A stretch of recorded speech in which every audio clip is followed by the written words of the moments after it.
Welcome everyone back to Hi Fam. I'm Avital and I'm here to help you to build a strong family culture. And if that sounds like something that you need, that you want, how do I build a strong family culture? How do I become a great leader? How do I build a marriage and a life that I feel great about? Then stick around, make sure that you hit on the subscribe button and the like button and leave me your question below. Today, I'm gonna very briefly answer a question from a gentleman who wrote something that I think might trigger some of us. It's a little bit hard and confronting and maybe even controversial to hear a man ask a question like this. But that's why I was kind of really excited to dig my teeth into it, because I think it's a really interesting scenario that potentially maybe your husband or mine could relate to, or maybe if I have men in my audience, you could relate to this, or maybe you might feel it from the other side, right? From the female side.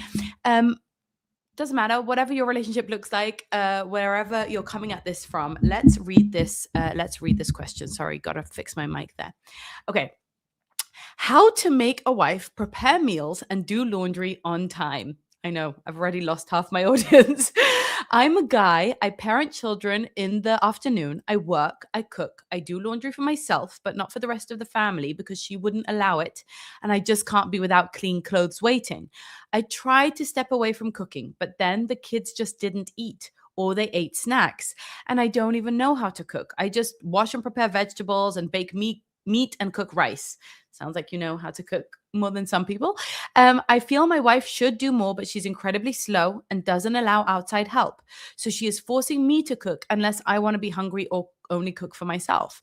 And I don't need her to do much, just what I do now. I love her very much, of course. Sweet. Any suggestions on how to use some sort of charm or magic to make a woman faster and more results driven in the household?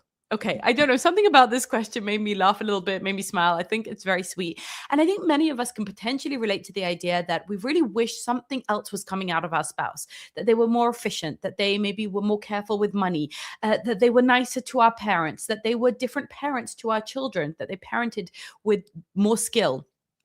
Maybe that they were more better at time management, or like I said, money management, or many other things beside. Okay, I bet if I gave you the floor right now, if I gave you the microphone, you would have a premeditated long list of things that you wish your spouse improved on.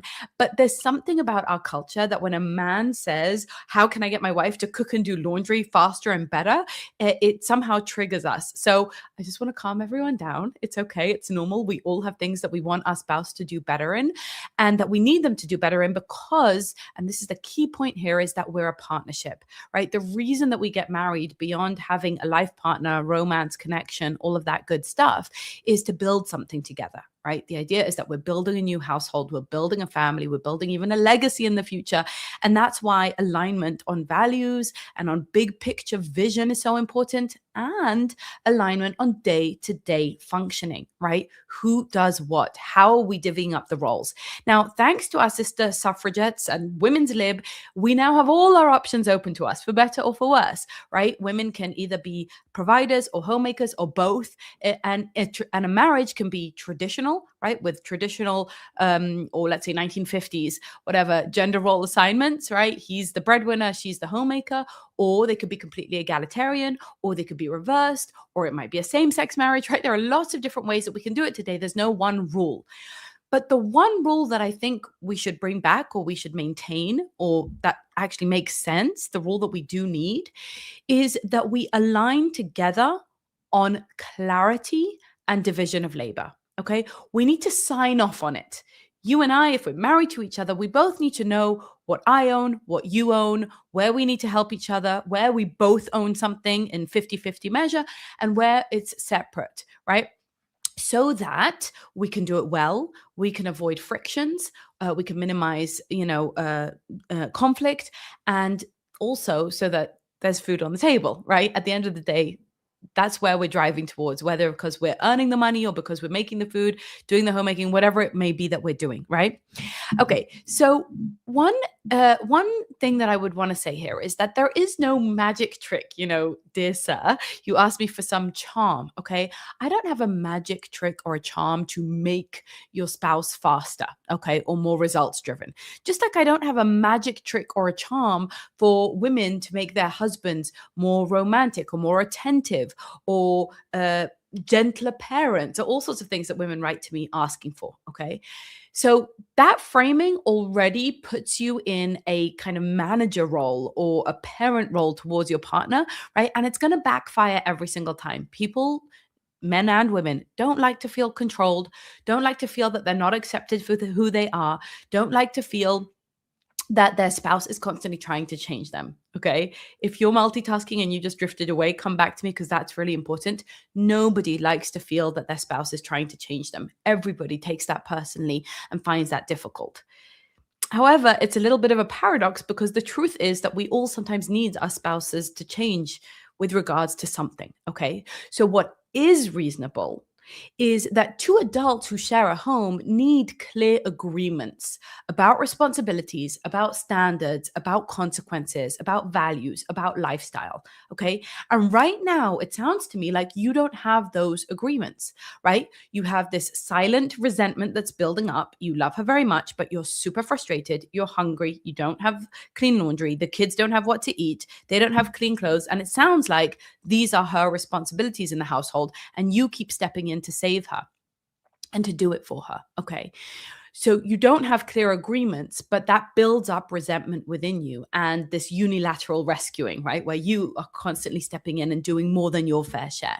And I know a lot of women in my audience will feel that, right? Women are often feeling like I carry the whole mental load. I do all the housekeeping and I work and I'm the primary parent.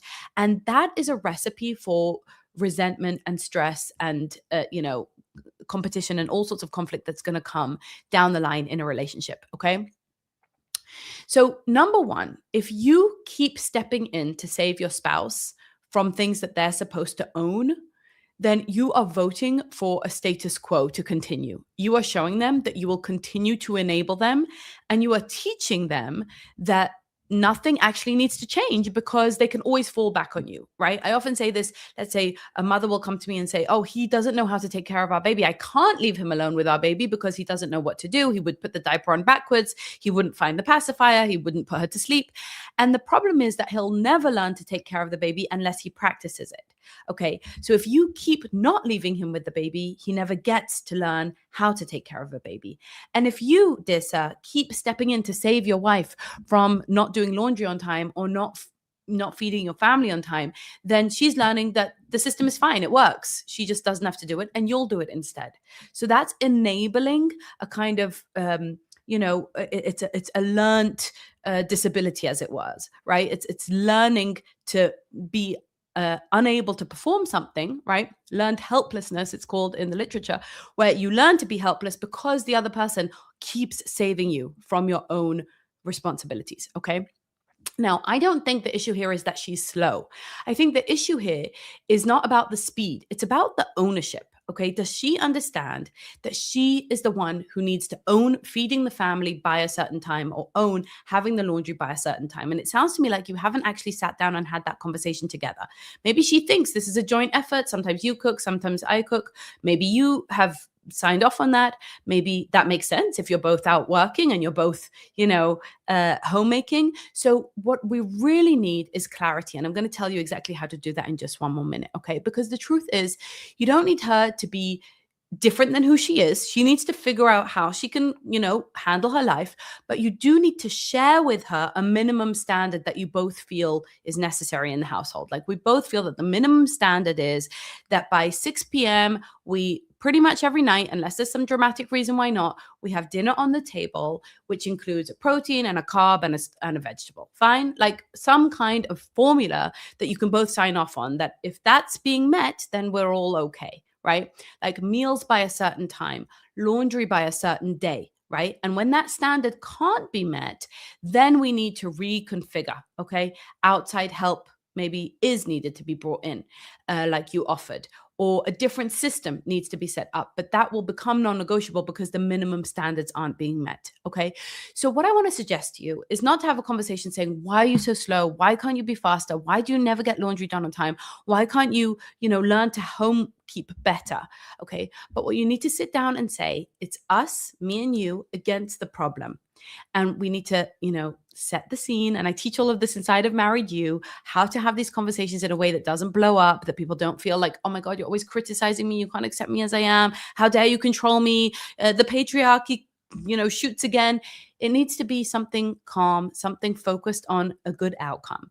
And it needs to be the two of you together against this problem, the two of you tackling this problem. So you set the scene, maybe you have a nice hot mug of something, you sit down together, you give her a compliment, you connect, you could be flirty, you could be loving, and you can present the problem and say, it's not working for me and for us and for you and for our kids, in my opinion, that we don't have dinner on the table at a fixed time. I'm getting really exhausted. I feel a bit resentful. I don't want to live like this, right? You can use I statements saying like, I'm not functioning well in this environment, right? So we need to redesign how our home runs, okay? You're not going to rescue anymore. You don't need to get angry. You need to be calm. You need to be predictable. You need to be down to earth, okay? But this is a leadership moment. And all of us need these moments where we sit down and we say, something needs to change here. Here's the direction I want to take our family in, okay? You don't need to do more and more for your family to be a good leader. You have to make the reality apparent, right? You have to bring the environment to support yourself, okay? Better systems, better environment, okay? So then we can start to talk about, okay, what can we do? What are you willing to do? What are you capable of? What support do you need in order to get there? Do you need cooking classes? Do you need better equipment or tools in the kitchen? Do you need a calendar system? Do you need an AI reminder? Do we need a meal plan? Right?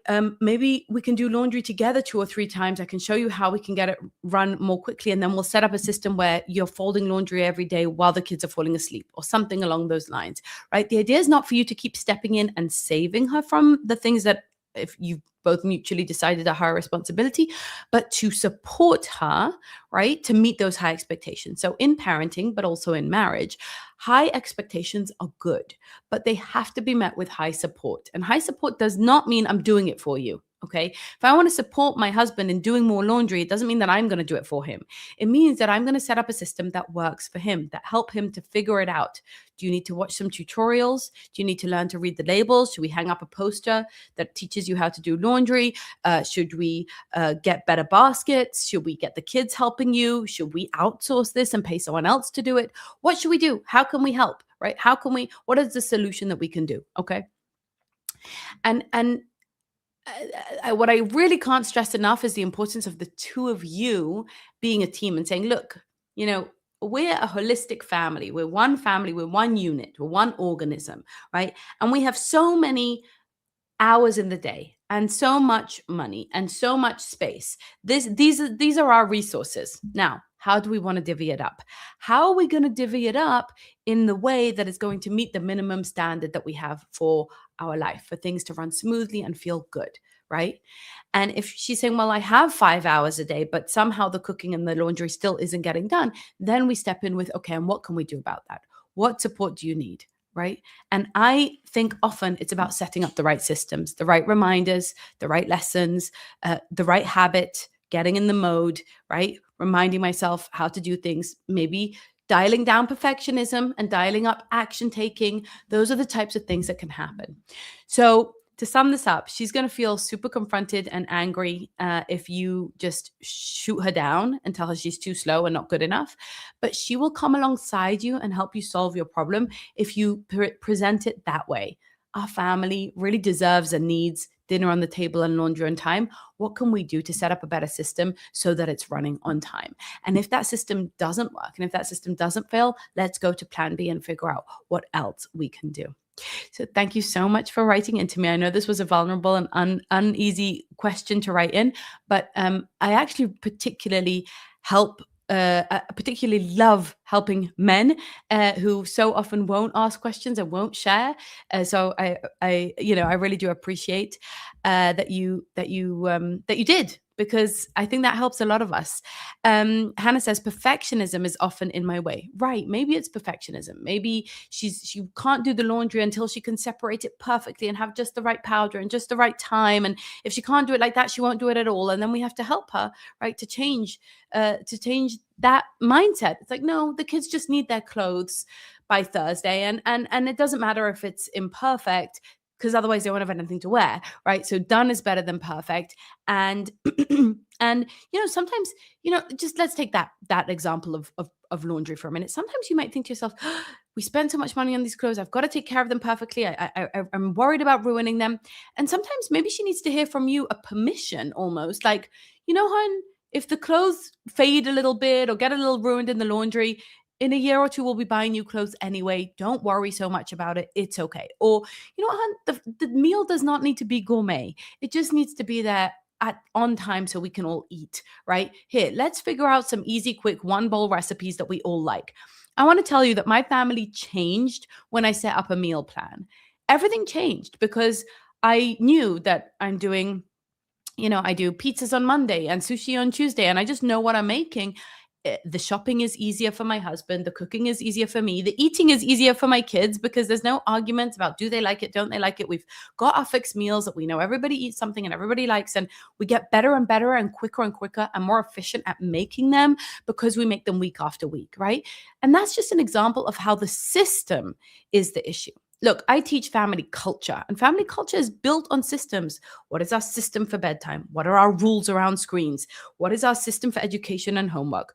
What is our approach to family and community, right? We build these systems out and then they become the culture that we swim in. We don't even notice them anymore. They become second nature. They become habit, right? Which is brilliant when that happens because there's much less tension and conflict, right? And what you're talking about is really about establishing those basic systems, the systems of the meals and the laundry and just the basic home making and cleaning, right?